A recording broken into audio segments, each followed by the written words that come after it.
Talked a lot about checkers with regards to Brexit, the prime ministerial residence, that is, rather than the board game. The talks themselves might be better resembling a game of snakes and ladders. And there's plenty of risks involved. Now one Brexit academic has gone further, creating his own Brexit board game. He's Lee Rotherham, the creator and director of Red Cell think tank. He's with me now. Good to see you, sir. How does it work? It's intended to simulate the real world. It's divided into three parts. At the very top, you've got the negotiation part, where you're trying to get the points down. In the middle part, you've got the politics and the parliamentary side of things. And the bottom won't be decided if you get into that. That's a possibility of another referendum. These are the cards that will tell me... These are the cards.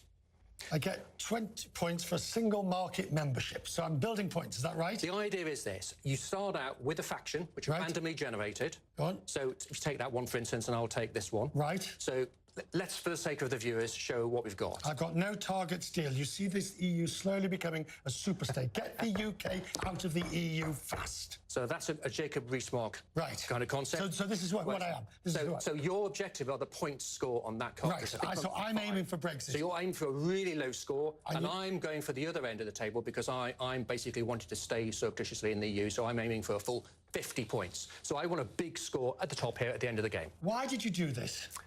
Two reasons. Firstly, I like board games, so it was a little bit of self-interest.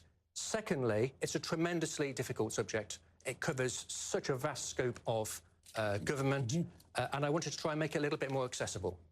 And these are the sort of things. All players pass on two random cards to the person on their right. A government reshuffle. Yes. High-profile debate in Parliament. Have a vote there on which side gets the bonus from the coverage.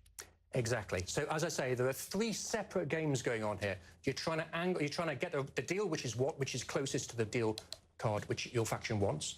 You're having the arguments in Parliament about whether or not that's going to stand or fall, and then there's the prospect of having a battle royale in another referendum or not. Are you a Brexiteer or a Remainer? I am very much a Brexiteer. In fact, I was part of the whole Vote Leave campaign. I've tried to be a rather nuanced and balanced. You fixed it. You fixed the cards. On the contrary, if you look at the cards, you'll see a wide range of possibilities and how it can work out. So anybody can win this. The only time you lose is if there are no cards on the table at the absolute end.